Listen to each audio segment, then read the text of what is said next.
So my 12-year relationship just ended a few months back. And I won't go into the details for the sake of both of our privacy. But it's a big shift. It's a big change. Some of the things I'm just like really recognizing now is just how much their personality, likes, dislikes, interests, all kind of molded my own, and vice versa, I'm sure. Hopefully the good parts stick, as for them. But there's just, it doesn't matter how logical a breakup is at either end. Your brain is just kind of wired for their presence, and it just takes a little bit of time to go, to rewire it in new ways. And that's kind of like where I'm at this point. And, some things do like creep up sometimes. It's been like 3 months, so it's not like I don't think of them, but it's like I'm good for the most part. But then I think it was yesterday or the day before, I saw the reference, maybe somebody was speaking about it online or something, about the movie Twisters, the sequel to the movie Twister. Pretty good movie. I liked it. I liked how you didn't know where it was going, even though it was like, obviously it's going to talk about there's going to be some twisters in it. But anyways, that night wasn't like romanticized or anything like that. It was literally just us on the couch. We watched it. We're like, okay, that's good. And then the night ended. But that memory, very basic memory, just kind of hit harder than I, would expect it to. And there's just kind of like that stuff, which is like weird because there's really no logic to it, but it just kind of happens. It's very much like I ended up getting a puppy about a week after it. And I was already kind of looking for it, but it definitely does. If you're in a new chapter for your life and could use a puppy, it's actually not a bad thing to do. But I'm constantly calling him by my old dog's name. Not because I'm losing it. Well, maybe, but probably not. But it's just like, it's that kind of stuff. It's locked and loaded. My brain hasn't switched over to the new dog's name. So like, I know she liked thunder. Whenever like thunder would happen, thunderstorm, that's something that I would like talk to her about.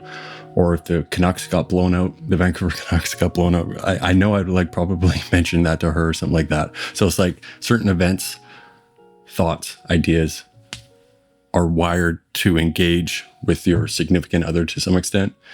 And that's kind of like, I assume that kind of stuff is going to continue probably to like the 6-month point until there's no like involuntary thoughts coming or memories or whatever it may be for the most part. But, whenever I heard somebody say that dating in your 30s is great because you have all this confidence and stuff, I always kind of assumed that they're just like telling themselves that. But no, they're right. And I guess there's me right to think that because I'm now like single at 35, but it's like my entire experience of what it was like my entire concern of becoming single again was that it would be like how it was when I was 20.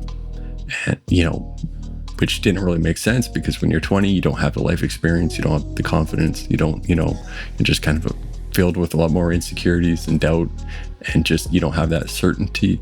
Not saying I'm a rock solid, mentally, tough person or anything like that, but there's a very big difference from being 20 to being 35. And that's probably the biggest surprising thing. So if you're in a position, whether you want to break up, you're not sure how hard it's going to be, or maybe it happens to you, like things change. And I think you might surprise yourself a little bit in that regard. But man, it's also exciting. It's also quite exciting. Like 12 years in a relationship, and you kind of just assume that, part of my brain of like recognizing opportunities of like the thought of somebody attractive, like that I could actually go meet them and date them, like cold approaching, like, it took me so long to develop that skill of, it's a very, very hard skill to develop. I'm not saying like it'll probably take me a little bit time to get back into the groove of things, but like when I'm at a store or out and about as a guy, I was still recognizing like, oh, she's cute, she's attractive or whatever. But the idea of like, oh, I can go actually talk to her, like that's so exciting to think of. I mean, that is how I met my ex, that it was just like, oh, she looks cool, I like her. I'm going to go talk to her and see what happens. And, I would assume when I don't really want to date right now. 12 years. It's a long time. I need a break. I know as much as anybody that dating is a commitment. I'm glad, basing on what I said earlier, that I don't feel the need to do it. Like I have other things to focus on. But it's exciting when I actually get to that point. But that's where I'm at.